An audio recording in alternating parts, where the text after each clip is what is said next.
नमस्कार, सुबह के 7 बजने को हैं। आप देख रहे हैं इंडिया न्यूज। आपके साथ मैं हूं चित्रा त्रिपाठी। जी हाँ, और मैं हूं राजीव शर्मा। बिना वक्त गंवाए सीधे खबरों के सफर पर आपको ले चलते हैं। सबसे पहली खबर दिल्ली यूनिवर्सिटी से। दिल्ली यूनिवर्सिटी में देर रात जमकर हंगामा हुआ। पिछले 10 दिनों से अनशन पर बैठे एक छात्र को देर रात पुलिस उठाने पहुंची, वैसे ही दूसरे छात्र ने इसका विरोध किया। इस बीच कमलेश नाम का एक छात्र एम्बुलेंस के नीचे आ गया। बस फिर क्या था, गुस्साए छात्रों ने दिल्ली पुलिस की एक जिप्सी को आग के हवाले कर दिया। आज जोधपुर कोर्ट में आसाराम बापू की मेडिकल रिपोर्ट पेश होगी। मेडिकल रिपोर्ट पेश होने के बाद कोर्ट ये तय करेगा कि उन्हें घर का खाना और दूसरी सुविधाएं दी जाएं या नहीं। इससे पहले आसाराम का एमआरआई टेस्ट किया गया। इस टेस्ट के जरिए आसाराम की सेहत की जांच की गई, जिसके आधार पर मेडिकल रिपोर्ट तैयार की गई।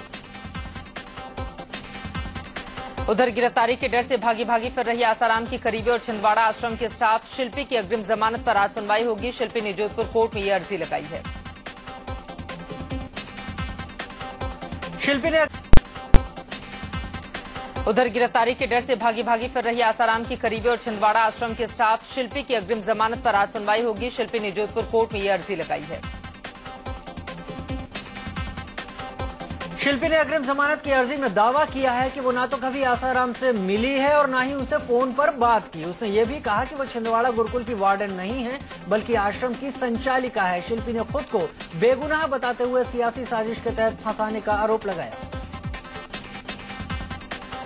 इंदौर की एक महिला ने नारायण साईं पर साजिश के तहत उसकी शादी करवाने का आरोप लगाया था। अब उस महिला ने कोर्ट में याचिका दाखिल कर दी है। साल 2008 में भी नारायण साईं की एक सेविका ने उनके चाल चलन को लेकर खुलासे किए थे।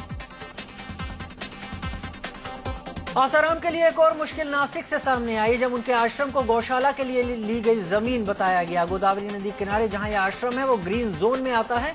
महानगर पालिका ने आश्रम को जमीन खाली करने के लिए 3 दिन का नोटिस थमाया है। मध्य प्रदेश के देवास में एक रिटायर्ड डीएसपी ने आसाराम के आश्रम के खिलाफ प्रताड़ना का आरोप लगाया है। रिटायर्ड डीएसपी हरीश शर्मा ने आरोप लगाया है कि आश्रम के लोग उनकी जमीन हड़पने की खातिर कई बार धमकी दे चुके हैं। आसाराम को डिमांड नोटिस जारी करने की तैयारी हो रही है। गाजियाबाद नगर निगम आज आसाराम के आश्रम के टैक्स बकाये को लेकर नोटिस जारी करने पर फैसला लेगा। आसाराम के नंदगाम आश्रम पर 5 लाख से ज्यादा का टैक्स बकाया है। आसाराम के इंदौर आश्रम के खिलाफ एक केस कोर्ट में दर्ज किया गया है। इसमें आसाराम के अलावा उनके बेटे नारायण साईं, मध्य प्रदेश के पूर्व मुख्यमंत्री दिग्विजय सिंह को आरोपी बनाया गया है। इस मामले की सुनवाई 17 सितंबर को इंदौर के स्पेशल कोर्ट में होगी। दरअसल आसाराम के इंदौर आश्रम के लिए लीज पर जमीन दिग्विजय सिंह के मुख्यमंत्री रहते हुए दी गई थी। आरोप है कि जितनी जमीन लीज पर दी गई उससे ज्यादा कब्जा कर ली गई। साथ ही आश्रम के लिए दी गई जमीन का व्यावसायिक इस्तेमाल भी किया गया। सूरत के गणेश पंडाल में आसाराम की तस्वीर लोगों के आकर्षण का केंद्र रही। इस तस्वीर में लिखा है कि जो उनका प्रवचन सुनना चाहते हैं वो जेल में आ जाएं। हालांकि बाद में पुलिस ने इस तस्वीर को हटवा दिया। मुजफ्फरनगर में हालात धीरे धीरे सामान्य हो रहे हैं। हालांकि हर तरफ सेना के जवानों और पुलिस वालों का पहरा लगातार जारी है। गनीमत है कि कहीं से हिंसा की ताजा खबरें नहीं आई हैं। प्रशासन ने बुधवार दोपहर 12 बजे से शाम 4 बजे तक कर्फ्यू में ढील भी दी। माना जा रहा है कि आज भी कर्फ्यू में ढील दी जा सकती है। मुजफ्फरनगर हिंसा को लेकर आज सुप्रीम कोर्ट में दायर पीआईएल पर सुनवाई होगी। पीआईएल में मांग की गई है कि मुजफ्फरनगर में हुई हिंसा की जांच सीबीआई से कराई जाए। याचिका में पीड़ितों के पुनर्वास और सुरक्षा के पुख्ता इंतजाम किए जाने की मांग की गई है। भारतीय जनता पार्टी के विधानमंडल दल के नेता हुकुम सिंह के खिलाफ मामला दर्ज किए जाने के विरोध में आज 30 बीजेपी विधायक मुजफ्फरनगर जाएंगे। बीजेपी के हुकुम सिंह के अलावा 4 विधायकों के खिलाफ मुकदमे का विरोध किया जा रहा है। मुजफ्फरनगर हिंसा के बाद पूरे इलाके में खौफ का माहौल है। हिंसा के डर से सैकड़ों परिवार अपना घर छोड़कर सुरक्षित जगहों पर पनाह लिए हुए हैं। वहीं कई जगहों पर दोनों समुदाय के लोग शांति बनाए रखने की अपील कर रहे हैं। मुजफ्फरनगर में एक प्रधान सांप्रदायिक सद्भाव की अलख जगा रहे हैं। खराद गांव के प्रधान विजेंद्र सिंह ने अपने घर में करीब 150 लोगों को शरण दी है। सोमवार को इस गांव में एक शख्स की जान चली गई थी। मुजफ्फरनगर हिंसा के बाद गाजियाबाद में हथियारों की बिक्री बढ़ गई है। खासकर 315 बोर की राइफल और 12 बोर की पिस्टल की बिक्री में तेजी आई है। प्रशासन ने गाजियाबाद जिले में कारतूस की बिक्री पर रोक लगा दी है। यूपी के शामली में अफवाहों के बाद हुई फायरिंग को लेकर पुलिस चुस्त हुई और उसने ये माना कि जिला बारूद की ढेर पर बैठा है। पुलिस ने अवैध हथियारों के साथ 6 लोगों को हिरासत में भी लिया। पूरे मामले को खुद एडीजीपी गंभीर मानकर जांच की बात कर रहे हैं।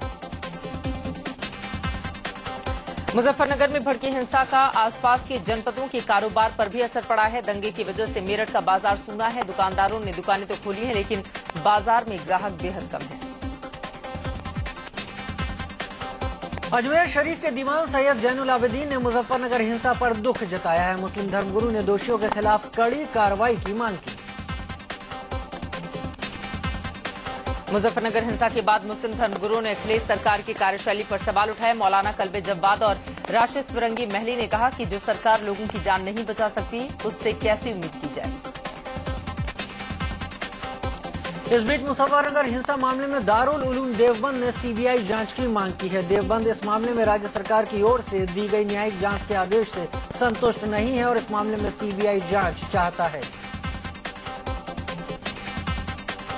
मुजफ्फरनगर हिंसा को लेकर मुस्लिम संगठन अखिलेश सरकार से खासे नाराज हैं। फतेहपुर मस्जिद के इमाम मुफ्ती मुकर्रम ने अखिलेश सरकार को हर मोर्चे पर नाकाम बताया। जमीयते उलेमा हिंद की अगुवाई में कई मुस्लिम संगठनों ने प्रधानमंत्री को खत लिखकर अखिलेश सरकार को बर्खास्त करने की मांग की है। टीम अन्ना के पूर्व सदस्य मुफ्ती शमून काजमी ने समाजवादी पार्टी के नेता अमीर आलम पर हिंसा भड़काने का आरोप लगाया। उन्होंने कहा कि अमीर आलम अपनी सीट निकालने के लिए दंगा करवा रहे हैं। मुजफ्फरनगर की हिंसा को लेकर यूपी सरकार के खेल राज्य मंत्री रामकरण आर्या ने शर्मनाक बयान दिया है। मंत्री जी की जुबान फिसली और उन्होंने कह दिया कि इस तरह की खामियां तो समाज में होती रहती हैं। वीएचपी नेता अशोक सिंघल ने अखिलेश सरकार को बर्खास्त करने की मांग की। सिंघल ने हिंसा में शामिल लोगों को कठोर सजा दिए जाने की मांग की। मध्य प्रदेश के उद्योग मंत्री कैलाश विजयवर्गीय ने दिग्विजय सिंह पर हमला बोला है। विजयवर्गीय ने कहा है कि आरोप लगाना दिग्विजय सिंह का पुराना धंधा है। दरअसल दिग्गी राजा मुजफ्फरनगर हिंसा को बीजेपी की साजिश बता रहे थे। मुजफ्फरनगर हिंसा के लिए केंद्रीय गृह मंत्री सुशील कुमार शिंदे ने इशारों में कुछ सियासी दलों को जिम्मेदार ठहराया। उन्होंने कहा कि हमने पहले ही अलर्ट किया था कि चुनाव नजदीक आते ही माहौल बिगाड़ने की कोशिश होगी। जैसे नजदीक आएगा वही कई पॉलिटिकल पार्टीज ये काम कर सकती है, इस प्रकार का हमने इंफॉर्मेशन दे दिया था। यूपी सरकार में कैबिनेट मंत्री शिवपाल सिंह यादव ने मुजफ्फरनगर हिंसा के लिए सीधे बीजेपी को जिम्मेदार ठहरा दिया है। आरएलडी विधायक वीरपाल राठी ने मुजफ्फरनगर हिंसा के लिए मुलायम सिंह यादव को दोषी ठहराया। राठी ने कहा कि मुलायम लोगों से माफी मांगे। आरएलडी विधायक ने यहां तक दावा किया कि दंगों की साजिश समाजवादी पार्टी ने रची। उधर कांग्रेस विधानमंडल दल के नेता प्रमोद तिवारी ने मुजफ्फरनगर में हुई हिंसा के लिए समाजवादी पार्टी की सरकार की लापरवाही को जिम्मेदार ठहराया है। साथ ही प्रमोद तिवारी ने मोदी पर भी हिंसा को लेकर निशाना साधा। समाजवादी पार्टी की राष्ट्रीय कार्यकारिणी की बैठक का आज दूसरा दिन है। इस बैठक में लोकसभा चुनाव की रणनीति बनाई जाएगी। बैठक में इस बात की भी चर्चा होने की उम्मीद है कि यूपी में पार्टी और सरकार की गिरती साख को कैसे बचाया जाए। आगरा में समाजवादी पार्टी की कार्यकारिणी की बैठक में नाराज बताए जा रहे मंत्री आजम खान शामिल नहीं हुए। बैठक में party supremo Mulayam Singh Yadav, UP के सीएम अखिलेश सिंह समेत पार्टी के कई वरिष्ठ नेता मौजूद रहे। ऐसे में आजम खान की तरफ से ये भी कहा गया कि बीमार होने के चलते वो बैठक में नहीं पहुंचे। बात मोदी की बीजेपी के पीएम कैंडिडेट के रूप में नरेंद्र मोदी के नाम का ऐलान एक बार फिर टलता नजर आ रहा है। मोदी के नाम पर आडवाणी के ऐतराज के बाद 13 सितंबर को होने वाली बीजेपी की पार्लियामेंट्री बोर्ड की बैठक अनिश्चितकाल के लिए टाल दी गई। वहीं सूत्रों से खबर है कि अगर मोदी पीएम इन वेटिंग बने तो सुषमा स्वराज को प्रचार समिति की कमान मिल सकती है और अरुण जेटली सहयोगी की भूमिका निभा सकते हैं। बिहार के उप मुख्यमंत्री रहे सुशील मोदी ने आडवाणी को नसीहत दी है। मोदी ने कहा कि आडवाणी को खुद ही नरेंद्र मोदी का नाम आगे करना चाहिए।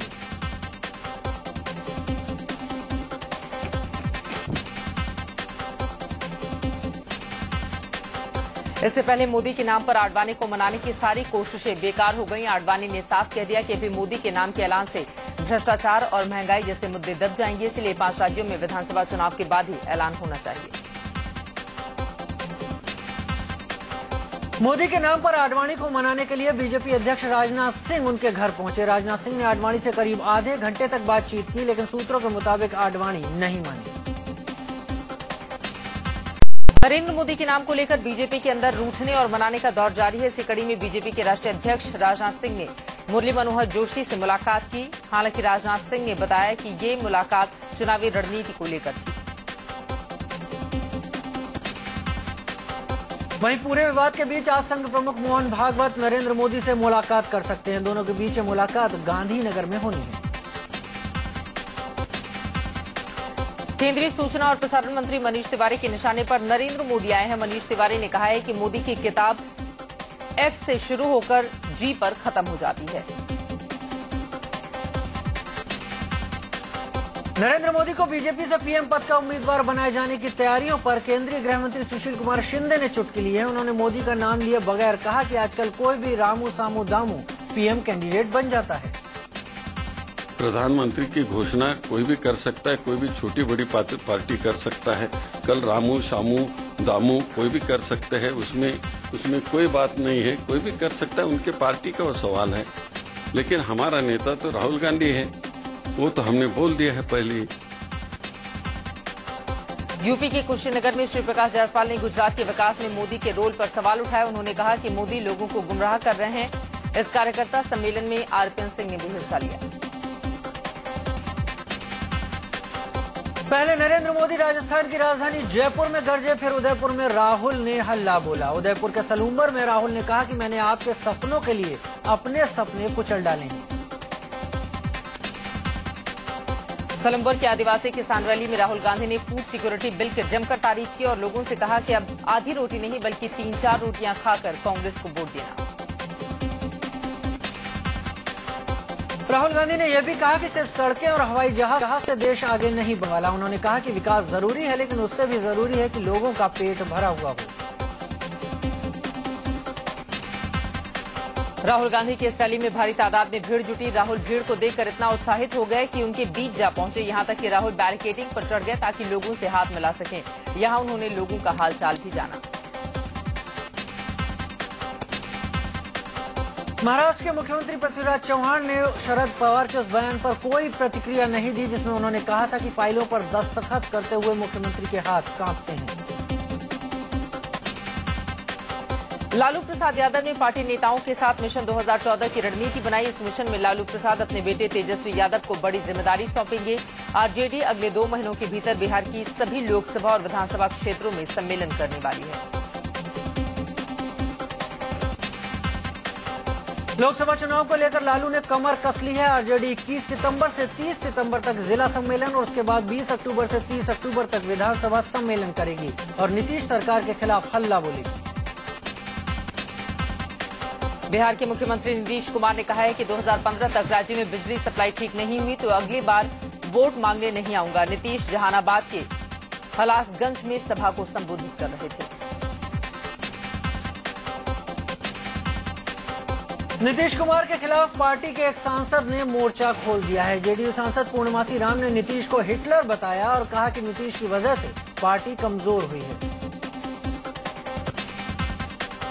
मध्य प्रदेश के लोकायुक्त पीपी नावेलकर ने आरोप लगाया है कि शिवराज सरकार के मंत्री और अधिकारी जांच में सहयोग नहीं करते हैं। नावेलकर का कहना है कि कभी समय पर दस्तावेज उपलब्ध नहीं कराए जाते तो कुछ मामलों में कोर्ट का हवाला देकर दस्तावेज नहीं दिए जाते। अयोध्या में 13 सितंबर को 84 कोसी परिक्रमा के समापन को देखते हुए सुरक्षा कड़ी कर दी गई है। सुरक्षा बलों ने अयोध्या की सड़कों पर फ्लैग मार्च किया। वीएचपी ने चेतावनी दी है कि 13 तारीख को सैकड़ों संत इसमें शामिल होंगे। जाने माने निशानेबाज ओलंपिक विजेता कर्नल राज्यवर्धन सिंह राठौड़ ने सेना छोड़कर सियासत अपना ली है। राठौड़ ने बीजेपी की सदस्यता ग्रहण की है। पार्टी ज्वाइन करते वक्त राठौड़ ने नरेंद्र मोदी और वसुंधरा राजे की जमकर तारीफ। नजफगढ़ में दिल्ली की मुख्यमंत्री शीला दीक्षित का लोगों ने जमकर विरोध किया। दरअसल यहां के लोग चाहते थे कि ग्राम सभा के पर स्टेडियम बने, लेकिन सरकार ने यहां स्कूल खोल दिया। जब शीला ने लोगों की मांग को अनसुना कर दिया तो नाराज लोग शीला के खिलाफ नारेबाजी करने लगे। हरियाणा के अंबाला शहर से कांग्रेस विधायक विनोद शर्मा ने विधानसभा में सामान्य वर्ग के गरीबों को 10% आरक्षण देने का प्रस्ताव रखा, जिस पर मुख्यमंत्री भूपेंद्र सिंह हुड्डा ने सदन को भरोसा दिलाया है कि सामान्य वर्ग के गरीब परिवारों को नौकरी और शिक्षण संस्थानों में दाखिले के लिए 10% आरक्षण का लाभ सुनिश्चित किया जाएगा। यूपी सरकार में दर्जा प्राप्त राज्य मंत्री बाबू यादव के खिलाफ औरैया की सीजीएम कोर्ट ने केस दर्ज करने का आदेश दिया है। रामबाबू यादव पर एक महिला के यौन शोषण की कोशिश और उसके साथ मारपीट का आरोप है। इस मामले में सीजीएम ने केस दर्ज करने का आदेश दिया है।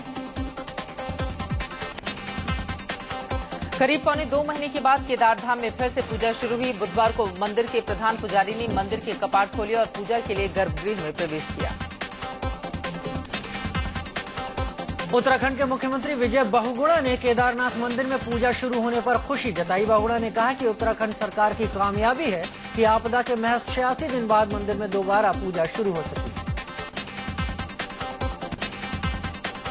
अभी केदारनाथ मंदिर में फिलहाल किसी भी श्रद्धालु को जाने की अनुमति नहीं दी जा रही है। मंदिर की यात्रा बहाल करने की तारीख तय करने के लिए 30 सितंबर को एक बैठक बुलाई गई है। बैठक में यात्रा को लेकर फैसला हो सकता है। केदारनाथ में पूजा शुरू होने पर शिव भक्त खासे उत्साहित है। चमोली में लोग विधानसभा उपाध्यक्ष अनुसुईया प्रसाद और शहरी विकास मंत्री प्रीतम पंवार से केदारनाथ यात्रा जल्द शुरू कराने की मांग करने लगे। लोगों को यात्रा जल्द शुरू होने का भरोसा दिया गया। कोलकाता में 5वीं में पढ़ने वाली एक बच्ची की मौत हो गई। परिवार वालों ने आरोप लगाया है कि बच्ची अपने सीनियर से परेशान थी और इस वजह से वो पिछले 2 हफ्ते से अस्पताल में भर्ती थी। मासूम ने शिकायत की थी कि सीनियर्स उसका टिफिन खा जाते थे और उससे पैसों की मांग की जाती थी। इस मामले में परिवार वालों ने शिकायत दर्ज करा दी है।